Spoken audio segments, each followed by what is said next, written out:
بارے میں کچھ باتیں آپ کے گوش گزار کروں گا۔ پہلی بات یہ نوٹ کیجئے کہ یہ روایات صحیح مسلم میں بھی ہے، جامع ترمذی میں بھی ہے، سنن ابی داؤد میں بھی ہے، سنن ابن ماجہ میں بھی ہے، سنن نسائی میں بھی ہے، مسند احمد ابن حنبل میں۔ یعنی یوں سمجھیے کہ صرف بخاری کو چھوڑ کر باقی صحاح ستہ کی تمام کتابوں میں اور بڑے جلیل القدر صحابہ سے یہ روایات، حضرت عبداللہ ابن عباس رضی اللہ تعالی عنہما حبر الامہ، حضرت عبداللہ ابن عمر رضی اللہ تعالی عنہما، حضرت ابو سعید خدری رضی اللہ تعالی عنہ، اور حضرت ابو الدرداء رضی اللہ تعالی عنہ۔ ان صحابہ سے ان کتب حدیث میں جو روایات مروی ہیں وہ یہ ہے کہ جو شخص دجالی فتنے سے محفوظ رہنا چاہے وہ سورہ کہف کی ابتدائی اور آخری آیات کی تلاوت۔ بعض روایات میں تو صراحت ہے ابتدائی اور آخری، بعض میں مطلقاً فرمایا گیا کہ 10 آیات سورہ کہف کی انسان کو دجال کے فتنے سے محفوظ۔ اس اعتبار سے جو تعلق ہے ان آیات کا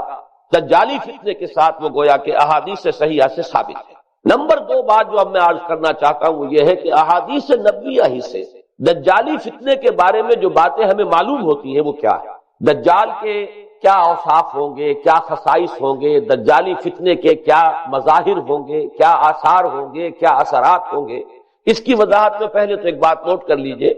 ایک ہے دجالی فتنہ، ایک ہے ایک شخص معین المسیح الدجال، ان دونوں میں فرق ہے۔ معلوم ایسا ہوتا ہے کہ ایک تو شخص ہوگا جس کا ظہور ہوگا، وہ شخص معین ہوگا، اور اگر احادیث کا تتبع کیا جائے تو معلوم ہوتا ہے کہ وہ یہود کا کوئی بہت بڑا لیڈر ہوگا، اور آخری زمانے میں قریب قیامت کا جو زمانہ ہے، قرب قیامت کا، اس میں جو بڑی عظیم جنگیں ہونے والی ہیں ان میں جب یہودیوں اور مسلمانوں کا مقابلہ ہوگا اور بہت کریٹیکل سٹیج پر وہ مقابلہ پہنچا ہوا ہوگا، اس وقت حضرت مسیح علیہ السلام کا نزول ہوگا اور وہ دجال اکبر کو یا المسیح الدجال جسے کہا گیا ہے اس کو وہ قتل کرے۔ تو المسیح الدجال یہ تو ایک شخص معین، البتہ دجالی فتنہ صرف ایک شخص معین کے ساتھ نہیں متعلق، بلکہ اس کے لیے جو احادیث آئی ہیں ان کا جب ہم تتبع کرتے ہیں، ان سب کو جب جمع کرتے ہیں تو معلوم ہوتا ہے کہ وہ ایک خاص کیفیت، ایک خاص دور میں کچھ ایسی کیفیات پیدا ہو جائیں گی کہ جن کو دجالی فتنے سے تعبیر کیا گیا ہے۔ وہ کیفیات کیا ہے، میں کچھ احادیث کے حوالے سے وہ میں نوٹ کر کے لایا ہوں، آج آپ کے سامنے رکھ رہا ہوں۔ پہلی بات یہ معلوم ہوتی ہے کہ اس دور میں، اس دجالی فتنے میں، انسان کو جو قواعد طبعیہ ہیں، جو قدرت کی طاقتیں ہیں، کائناتی قوتیں ہیں، ان پر غیر معمولی غلبہ، اقتدار، اختیار حاصل ہو جائے گا، اور وہ دجال متصرف ہوگا ان تمام قواعد طبعیہ پر، بالکل ایسے انداز میں جیسے کبھی انبیاء کرام علیہ السلام کو اللہ تعالیٰ معجزے عطا فرماتا۔ وہ معجزے کہ جو اللہ تعالیٰ کے فضل و کرم سے اللہ کے رسولوں کو عطا ہوئے ہیں، گویا کہ وہ سب کی سب کیفیات ہیں کہ جو دجال کے بارے میں قرآن مجید یا احادیث نبیہ میں وارد ہے۔ مثلا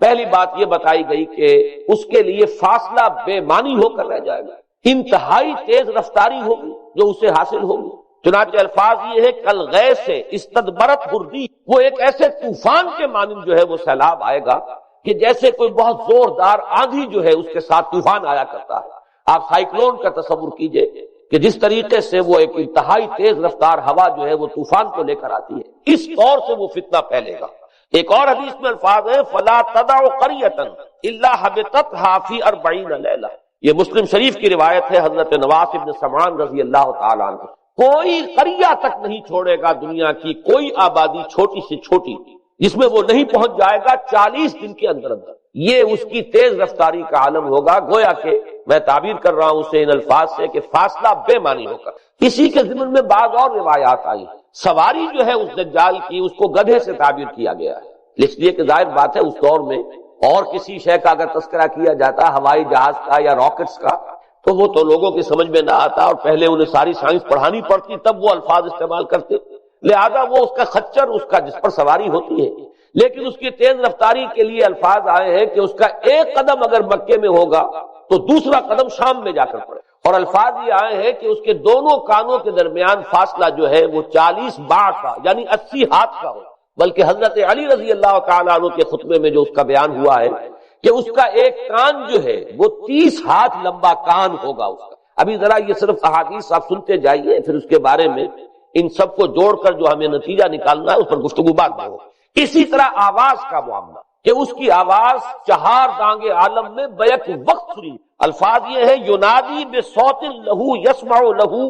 ما بین الخافقین، وہ ایک ایسی آواز کے ساتھ پکارے گا کہ جسے مشرق و مغرب کے مابین رہنے والا ہر شخص اس کی آواز جو ہے گویا کہ وہ تمام فاصلوں کے جو پردے ہیں اس کے لیے وہ حائل نہیں رہیں گے، بلکہ یہ کہ اس کی آواز جو ہے پوری دنیا میں مشرق و مغرب میں بیک وقت سنائی دے گی۔ تیسری بات معلوم ہوتی ہے کہ علاج معالجہ وہ اس انتہا کو اور عمل جراحی اس انتہا کو پہنچ جائے گا۔ یہاں وہ الفاظ آئے ہیں جو قرآن مجید میں حضرت مسیح کے معجزات کے لیے آئے۔ حضرت مسیح کے الفاظ جو ابرئ الاکمہ والابرص، کہ میں مادر ذات اندھے کو اور جو کوڑھ کا مرض تو ان دونوں کو میں ٹھیک کر دیتا ہوں۔ حضرت مسیح علیہ السلام صرف ہاتھ پھیرتے تھے اور مادر ذات جو نابینا ہے، اندھا، بینائی اس کی آ جاتی تھی، اور کوڑھی جو ہے اس کے جسم پر ہاتھ پھیرتے تھے اس کا کوڑھ درست ہو جاتا تھا۔ ابرئ الاکمہ والابرص، وہی الفاظ آئے حدیث میں کہ دجال کو یہ قدرت حاصل۔ نمبر 2 یہ کہ وہ یحیی الموتیٰ، جیسے کہ حضرت مسیح کے الفاظ ہیں وہ احیی الموتیٰ، میں زندہ کرتا ہوں مردے کو۔ حضرت مسیح فرماتے تھے ایک مردے کو قم باذن اللہ، اور وہ کھڑا ہو جاتا تھا۔ بالکل اسی طریقے سے دجال کو بھی قدرت حاصل ہو جائے گی کہ وہ مردوں کو زندہ کرے گا۔ مزید وضاحت ایک حدیث میں یہ ہے کہ وہ ایک شخص کو آری کے ساتھ بیچ میں سے چیرے گا، 2 ٹکڑے کر دے گا، پھر سیدھے گا اور زندہ کرے گا۔ معلوم یہ ہوا کہ علاج معالجے کا علم اور دوسرے یہ کہ جراحی کا علم جو ہے وہ اپنی ان بلندیوں کو پہنچے گا کہ اس حد تک انسان کی رسائی ہو جائے گی۔ چوتھی بات، اس کو زمین اور فضا پر اس قدر غلبہ حاصل ہو جائے گا۔ الفاظ یہ حدیث کے یامر السماء فتمطر، وہ آسمان کو حکم دے گا بارش برسا اور وہ بارش برسائے گا۔ والارض فتنبت، اور زمین کو حکم دے گا کہ فصلیں اگا اور وہ اگائے گی۔ ویمر بالخربۃ فیقول لها اخرجی کنوزک، اور وہ کسی ویرانے پر سے گزرے گا اور اسے حکم دے گا، ویران چٹیل میدان، اور حکم دے گا کہ اپنے خزانے نکال، اور فرمایا اس کا نتیجہ یہ نکلے گا فتتبعہ کنوزها، تو اس زمین کے جو خزانے ہیں وہ نکل کے اس کے ساتھ چلنے شروع ہو جائے۔ زمین پر قدرت، فضا پر قدرت، بارش کا حکم ہوگا وہ بارش ہو جائے گی، آسمان بارش برسائے گا، زمین اپنے خزانے اگل دے گی۔ پانچویں بات، وَيُبْعَثُ مَعَهُ الشَّيَاطِينُ عَلَى صُورَةِ مَن مَاتَ، اس کے ساتھ کچھ ایسے شیاطین مبعوث ہوں گے کہ جو ان صورتوں کو اختیار کریں گے ان لوگوں کی جو مر چکے، من الآباء والأمہات والمعارف، جو آباء و اجداد اور مائیں اور دادیاں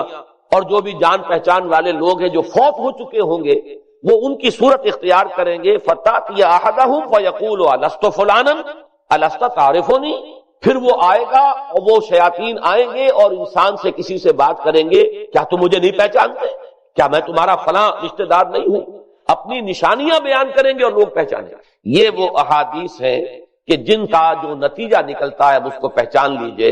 وہ نتیجہ یہ ہے کہ حضور صلی اللہ علیہ وسلم نے دجالی فتنے کے جو اوصاف بیان کیے یا جو علامات بیان کی، ان کا حاصل یہ ہے کہ سائنس اور ٹیکنالوجی کی وہ بلندیاں انسان کو حاصل ہو جائیں گی کہ جو چیزیں کبھی رسولوں کے معجزوں سے ظہور پذیر ہوتی تھی وہ قوانین طبیعہ پر تصرف کے باعث خود انسان کرنے لگے۔ یہ ہے در حقیقت حاصل۔ چنانچہ آج آپ دیکھیے وہ جو اس کا گدھا ہے وہ ہمارے آج کل کے ہوائی جہاز ہے، اور آپ کو معلوم ہے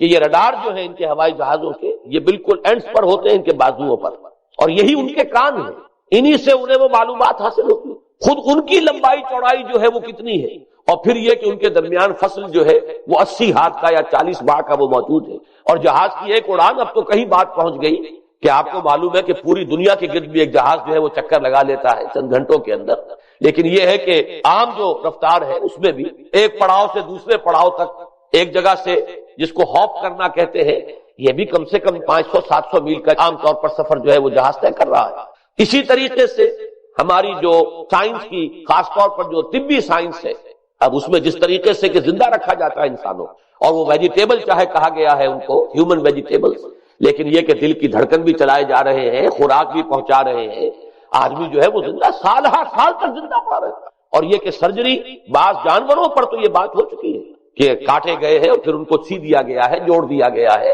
یہ تمام جو بھی معجزے ہیں اس وقت سائنس دکھا رہی ہے۔ اسی طرح اگر یہ معجزہ دیکھنا ہو کہ زمین نق و نق جہاں کہیں کوئی آثار نہیں تھے کسی ایک پتے تک کے اگنے کے، اگر وہاں لہلہاتے ہوئے آپ کو چمن دیکھنے ہو، تو ویسے سب سے پہلے تو یہ معاملہ ہوا تھا اسرائیل نے جو کر کے دکھایا تھا، لیکن اب تو آپ ابو ظبی چلے جائیے، سعودی عرب میں چلے جائیے، سعودی عرب کے اندر حال